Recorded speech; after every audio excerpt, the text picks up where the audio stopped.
Donc tout le monde annonce une journée du 10 septembre. Donc moi je vous le dis publiquement, la journée du 10 septembre est organisée par l'Élysée. Donc Emmanuel Macron a confié à des conseils de nudging. Donc qu'est-ce que c'est ? Nudging. Merci. Nudging, c'est une technique d'ingénierie sociale venue de l'économie comportementale pour tout ce qui concerne les mesures sociétales. C'est-à-dire que Macron s'était servi de ça concernant toutes les mesures sanitaires. Donc il avait travaillé avec un cabinet qui s'appelle BVA Nudge Unit, tu peux taper sur Internet, dont le président s'appelle, et je ne l'invente pas, Éric Singlet. C'est pas possible. Tu rigoles. Je t'assure. Donc, tu tapes Éric Singlet, S-I-N-G-L-E-R, tu verras que... Eh ouais, donc, non mais attends, mais voilà. ça existe ces entreprises. Je partage mon écran vite fait. BVA Nudge Consulting is a global consultancy that applies the best of behavioral science. Il faut savoir qu'ils ont bénéficié de l'argent public français par Emmanuel Macron dans le cadre de la gestion... cette phrase, ce qu'elle veut dire, hein. Oui, ils utilisent les sciences du comportement ouais, tout à fait. Pour permettre aux organisations, et j'imagine, il y a 3 petits points aux politiques, de pouvoir organiser quoi ? L'opinion publique ? Tout à fait. Et ça a été d'ailleurs, ça a été créé en 2008, le nudge, que dire coup de pouce, aux États-Unis par 2 professeurs d'économie, dont un a été prix Nobel en 2017. Et ce qui est très intéressant, c'est que Macron l'adopte dès 2014, grâce à Paul Bennetson, justement, qui lui donne les outils US. Il faut savoir qu'il y a un seul type qui a fait des pieds et des mains à l'époque aussi pour rencontrer Paul Bennetson. On pourrait peut-être le retrouver sur Internet, je ne sais pas, c'est Bruno Le Maire. Hein. L'anus dilaté a cru bon parce qu'il savait que Paul Bennetson était en France à ce moment-là, donc il voulait absolument le rencontrer.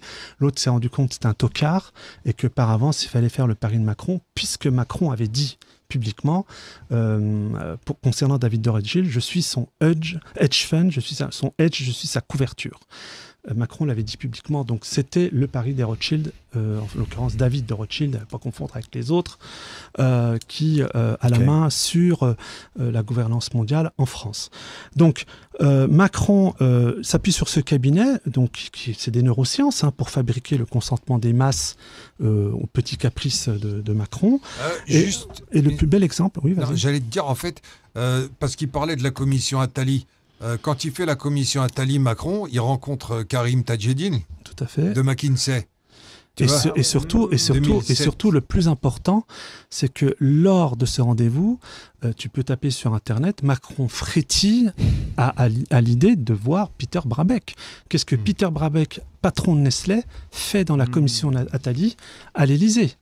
Il y avait qu'il y avait Danone, il y avait plein de grands groupes dans cette commission. Et Peter Brabeck, je le dis publiquement, Emmanuel Macron, tu as le droit de porter plainte contre moi, c'est lui qui a pris en main le jeune Emmanuel dès à peu près l'âge de 15 ans.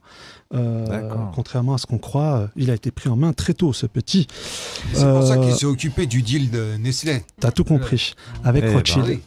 Et cet argent, je le dis publiquement, Emmanuel Macron, tu as le droit de porter plainte contre moi, tu sais, le mépris absolu que j'ai pour toi, il est à l'équivalent du mépris que tu as pour les Français, c'est-à-dire immense. Il a planqué l'argent de ce deal. Alors, certains pensent que c'est à Guernesey, moi je dirais plutôt Jersey et Malte. En l'occurrence, il a bénéficié d'une loi de Thierry Breton.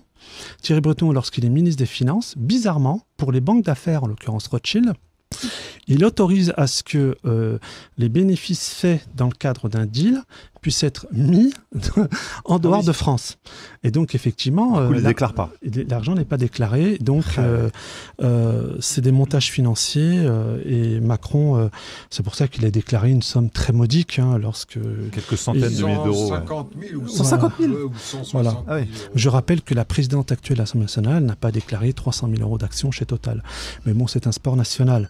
Le plus bel exemple et le plus effroyable exemple qu'on a eu concernant le nudge, c'est-à-dire le fameux coup de pouce. Donc oui, qu'est-ce qui te fait dire que le 10 septembre, ça vient de l'Élysée ? Mes renseignements, et c'est ce qui fait ma force, contrairement à la fausse dissidence. Et ce serait pourquoi ? Pour faire un contre-feu, pour canaliser les forces ? Il a besoin aujourd'hui, puisqu'ils savent qu'on est sur un volcan, enfin ils sont sur un volcan, il faut absolument contrôler cette masse, cette pulsion qui pourrait sortir. On voit qu'il y a des mouvements pléthoriques, un jour les taxis, un jour les agriculteurs et autres. Jamais tout le monde en même temps. Voilà. Sauf que ce qui est en train de se passer, c'est que tu as des cinglés comme moi qui sont en train de tisser du réseau pour aller a des solutions essentielles, genre les tribunaux citoyens. Je vais raconter un truc tout à l'heure qui s'appelle la discrimination monétaire. J'en ai parlé toute l'après-midi. Et tu n'es pas suicidaire? Et je ne suis pas suicidaire, même s'ils ont tenté de m'assassiner une fois.